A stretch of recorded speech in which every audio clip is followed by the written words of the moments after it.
Hello dear student, कैसे हैं सभी लोग। आशा करता हूँ अच्छे होंगे और आपकी तैयारी भी अच्छी चल रही होगी। जैसा कि आपको पता है कि 17 मई को आपका एग्ज़ाम है, वीडियो री एग्ज़ाम। और उसके चलते जो है आपको काफ़ी सारी तैयारी करनी है। 50 दिन से भी कम टाइम बचा है। इसमें आपको हिंदी पढ़नी होगी, रिवीजन करना होगा, PYQ लगाने होंगे, MCQ लगाने होंगे। उत्तराखंड में भी सेम ऐसे ही करना होगा, GS में भी सेम ऐसे ही करना होगा। और कंटिन्यूटी बना के रखनी है। और दोबारा आपको मौका मिला है, भगवान करे कि आपका जल्दी से इसी एग्ज़ाम में हो जाए।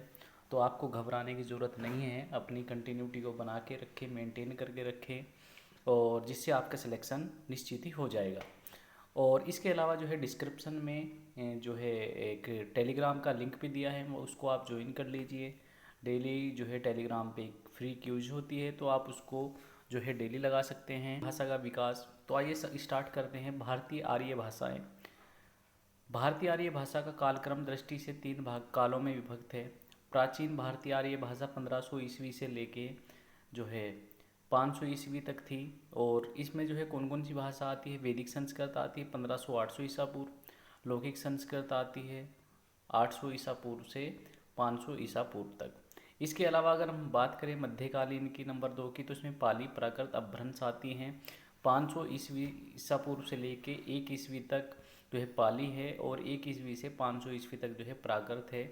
500 से लेके 1000 ईस्वी तक जो है अपभ्रंश जो है तृतीय प्राकृत इसको कहा जाता है। नेक्स्ट आगे बात करें तो आधुनिक भारतीय आर्य भाषाएं 1000 ईस्वी से लेके अभी जो वर्तमान तक है वो आधुनिक आर्य भारतीय आर्य भाषाएं हैं। आधुनिक भारतीय आर्य भाषाएं अपभ्रंश के विभिन्न रूपों जैसे आपका शोरसेनी, मागधी, मागधी, अर्धमागधी, ब्राचडी और जो है महाराष्ट्र पैसाची से विकसित हुई है, जिन्हें आगे विस्तार से हम लोग समझेंगे। सबसे पहले हमारी जो भाषा आती है वो संस्कृत थी, फिर पाली, फिर प्राकृत, फिर अपभ्रंश, फिर हिंदी। अपभ्रंश और हिंदी के बीच की कड़ी के रूप में भाषा का एक संयुक्त रूप होता है।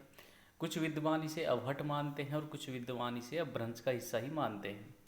इसके अलावा अवहट नाम का स्पष्ट रूप से जो उल्लेख किया गया है वो कीर्ति जो है विद्यावती की कीर्तिलता में किया गया है। इसके अलावा आगे बात करें संस्कृत किसकी भाषा है, तो देववाणी कहा जाता है, देवों की भाषा है। पाली जो है बौद्ध धर्म की भाषा है, भगवान बुद्ध ने जो है पाली भाषा में उपदेश दिए थे। प्राकृत जो है जैन धर्म की भाषा है, और महावीर जो स्वामी थे उन्होंने जो है प्राकृत भाषा में उपदेश दिए। अपभ्रंश बिगड़ा हुआ रूप है। इसके अलावा जो है हिंदी आधुनिक हिंदी है जो हम वर्तमान में भी यूज़ कर रहे हैं। इसके अलावा जो है आकृत मूलक यानी कि आकृति के आधार पर हिंदी का वियोगात्मक जो है विशिष्ट भाषा है, जबकि संस्कृत कौन सी है, संयोगात्मक, और अंग्रेजी वियोगात्मक भाषा है। ये आपको याद रखना है, यहाँ से क्वेश्चन बन जाते हैं। आगे चलते हैं। विश्व की 10 सबसे ज़्यादा बोली जाने वाली भाषाओं में हिंदी का तीसरा स्थान है। ये इंपॉर्टेंट क्वेश्चन है, यहाँ से बन सकते हैं। UKSSC ने पहले भी क्वेश्चन पूछे हैं और आयोग ने पूछे हैं। और अंग्रेजी जो है प्रथम स्थान रखती है, चीनी जो है मंदारिन द्वितीय स्थान रखती है। हिंदी कौन सी, 3rd नंबर पे, अंग्रेजी फर्स्ट पे, और चीनी जो है मंदारिन सेकंड पे स्थान रखती है। ये आपको याद रखना है। राजभाषा के रूप में हिंदी, राजभाषा क्या होती है। राजभाषा जो है हमारी राजकाज की भाषा होती है। राज्य में जो आपके राज्य के अंदर जो है राजकाज की जो भाषा है जो है प्रशासन की भाषा को राजभाषा कहते हैं। राजभाषा के माध्यम से ही समस्त प्रशासनिक कार्य संपादित होते हैं। राजभाषा जनता और सरकार के मध्य एक सेतु कार्य करती है। इसके अलावा आगे बात करें तो इम्पोर्टेंट क्वेश्चन है।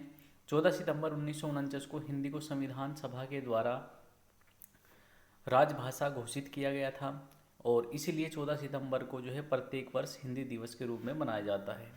26 जनवरी 1950 को हिंदी को भारत की राजभाषा के रूप में संवैधानिक जो है मान्यता प्रदान की गई है। कई बार क्वेश्चन पूछ लिया गया है कि जो है 14 सितंबर को कौन सा दिवस मनाया जाता है, हिंदी दिवस मनाया जाता है। नेक्स्ट आगे चलते हैं। हिंदी भाषा में देवनागरी लिपि में लिखी जाती है। देवनागरी लिपि को जो है नागरी लिपि भी कहा जाता है। नागरी लिपि में दक्षिण भारत से नंदी नागरी कहा जाता है। प्राचीन नागरी में लिपि का विकास 9वीं शताब्दी में कुटिल लिपि में है हुआ है। इसके अलावा देवनागरी लिपि ब्राह्मी लिपि का ही जो है क्या है, परिष्कृत रूप है। ये भी आपको याद रखना है। और नेक्स्ट आगे बात करें जो है, जिस प्रकार ब्राह्मी बाएं से दाएं लिखी जाती है वैसे ही देवनागरी भी बाएं से दाएं ही लिखी जाती है। ये भी इम्पोर्टेंट क्वेश्चन इसमें हो जाता है। देवनागरी लिपि मूलतः अक्षरात्मक लिपि है। यह सर्वाधिक जो है वैज्ञानिक लिपि है, जिसमें ध्वनि के एक ही संकेत प्रतीत होता है जैसा उच्चारण में दिया गया है, और उसे वैसा ही लिखा जाता है। शब्दों को सुंदरता प्रदान करने के लिए हम लोग जो है शिरोरेखा का प्रयोग करते हैं। इसके अलावा भारतीय संविधान के अनुच्छेद 343(2) के तहत यह प्रावधान किया गया कि संविधान लागू होने के समय 15 वर्षों तक अंग्रेजी का जो है भाषा का प्रयोग किया गया जारी रहेगा। ये अनुच्छेद किस में है? अनुच्छेद 343(2) में है। कई बार क्वेश्चन पूछा है यूके ने कि संविधान के लागू होने के 15 वर्षों तक अंग्रेजी भाषा का प्रयोग जारी रहेगा, ये किस अनुच्छेद में है? 343(2) में। इसके अलावा नेक्स्ट क्वेश्चन की बात करें तो 343 जो है आपका 1 में स्पष्ट रूप से कहा गया है कि संघ भारत की राजभाषा हिंदी और इसकी लिपि कौन सी होगी? लिपि जो है देवनागरी होगी। 26 जनवरी 1950 को भारत का संविधान लागू हो जाने पर जो है भारत की जो है राजभाषा नीति लागू की गई। भारतीय संविधान के भाग 17 में अनुच्छेद 343 से 351 में राजभाषा का उल्लेख किया गया है।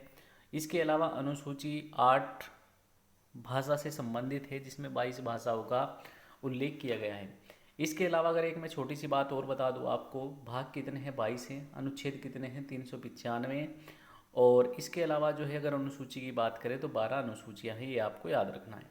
22 भाषाएं कौन कौन सी हैं? संस्कृत, हिंदी, उर्दू, मलयालम, तमिल, तेलुगु, उड़िया और जो है असमिया, बोडो, डोंगरी, कश्मीरी, गुजराती, मणिपुरी, कोंकणी, सिंधी, मैथिली, कन्नड़, संथाली, मराठी, बंगला, पंजाबी। इसके अलावा इसमें कौन सी भाषा नहीं आती है? राजस्थानी नहीं इसमें शामिल है, भोजपुरी शामिल नहीं है, इसके अलावा जो है इसमें इंग्लिश शामिल नहीं है, अंग्रेजी शामिल नहीं, छत्तीसगढ़ी इसमें शामिल नहीं है। ये आपको 4-5 जो भाषाएं लिखी हैं ये आपको याद रखना है। 22 भाषाओं में ये शामिल नहीं है, क्योंकि यहाँ से क्वेश्चन बन जाता है कि कौन सी जो है 22 भाषाओं में शामिल है। नेक्स्ट आगे चलते हैं। भारतीय संविधान की 8वीं अनुसूची में 22 भाषाएं हैं, उनकी लिपियाँ दी गई हैं। अगर हिंदी की बात करें तो कौन सी लिपि है? देवनागरी। ये भी इम्पोर्टेंट क्वेश्चन बन जाता है, देवनागरी है। संस्कृत की जो लिपि है देवनागरी, कोंकणी की देवनागरी, डोंगरी की भी देवनागरी है, नेपाली भाषा की जो है देवनागरी है। इसके अलावा जो है बोडो देवनागरी है। मराठी की कौन सी है? मराठी की भी जो है आपकी देवनागरी। मैथिली की तिरहुता। ये इंपॉर्टेंट क्वेश्चन है, ये इंपॉर्टेंट हो जाता है कि जो है मैथिली की जो है ना वो कौन सी है लिपि? तो तिरहुता है, देवनागरी भी है। इसके अलावा संथाली की कौन सी है? संथाली की भी क्वेश्चन पूछा जा सकता है। ओलीचिकी है, ये भी आयोग ने पूछा है कि जो है संथाली भाषा की लिपि कौन सी है? तो ओलीचिकी है। गुजराती की देवनागरी है। कश्मीरी की भी आपको याद रखना है। फारसी, अरबी, देवनागरी और शारदा, ये चारों जो है आपको कश्मीरी की जो है लिपियाँ हैं। सिंधी की फारसी, अरबी, देवनागरी है। असमिया की असमिया है। उड़िया की उड़िया है। इसके अलावा जो है उर्दू की अरबी फारसी है। कन्नड़ की कन्नड़ है और तमिल की तमिल है। तेलुगु की तेलुगु है। पंजाब की जो है गुरुमुखी है और बांग्ला की बांग्ला। मणिपुर की आपको मैतई याद रखना है, यहाँ से भी क्वेश्चन बना है। और मलयालम की मलयालम है होती है, ये आपको बता देते हैं। भाग 5 में जो है अनुच्छेद 120 में संसद में प्रयुक्त होने वाली भाषा का विकास है उल्लेख किया गया है। भाग 6 में अनुच्छेद 210 में विधानमंडल में प्रयुक्त होने वाली भाषा का उल्लेख है। और इसके अलावा जो है अनुच्छेद 344 के तहत राष्ट्रपति ने 7 जून 1955 को बीजी खैर की अध्यक्षता में प्रथम राजभाषा आयोग का गठन किया था। और काका कालेकर नागरी लिपि सुधार समिति के कौन थे? संयोजक हुआ करते थे। ये क्वेश्चन भी पूछा गया है आयोग के द्वारा। अनुच्छेद 345 में प्रादेशिक भाषा के बारे में प्रावधान है, यहाँ से ये भी क्वेश्चन आपके बन जाते हैं। 346 में जो है पत्रादि राजभाषा का प्रयोग किया गया है। एक राज्य से दूसरे राज्य अथवा जो है संघ राज्यों के बीच संवाद के लिए राजभाषा का उल्लेख है। 347 में जो है जनसंख्या के एक समूह द्वारा बोली जाने वाली भाषा का प्रावधान है। अनुच्छेद 348 में जो है सर्वोच्च न्यायालय का प्रावधान किया गया है, यहाँ से भी क्वेश्चन बन जाता है। अनुच्छेद 349 में भाषा संबंधी विधियों को अधिनियमित करने का जो है प्रावधान दिया गया है। अनुच्छेद 350 में शिकायत निवारण हेतु प्रयुक्त भाषा का प्रावधान है। अनुच्छेद 350 ए में प्राथमिक भाषा स्तर पर जो है मातृभाषा में शिक्षण से संबंधित प्रावधान है। अनुच्छेद 350 बी में भाषाई अल्पसंख्यक वर्गों के लिए विशेष जो है प्राधिकारी का उल्लेख किया गया है। 351 में क्या है, हिंदी भाषा का जो है विकास के निर्देश दिए गए हैं। और इसके अलावा जो है संस्कृत, तमिल, तेलुगु, कन्नड़, मलयालम, उड़ीसा को जो है शास्त्रीय भाषा का क्या दिया गया है, दर्जा दिया गया है। इसके अलावा जो पहले कितनी भाषाएं थी ये, पहले थी ये भाषाएं आपकी 6। कितनी भाषाएं, 6 थी। लेकिन वर्तमान में पाली, प्राकृत और जो है पाली, प्राकृत और बांग्ला, असमिया, ये इसमें जो है कुछ भाषाएं जोड़ दी गई। जब इनकी संख्या कितनी हो गई है, इनकी संख्या हो चुकी है 11। ये आपको याद रखना है, पाली, प्राकृत, असमिया और बंगाली जो है इसमें जोड़ी गई हैं।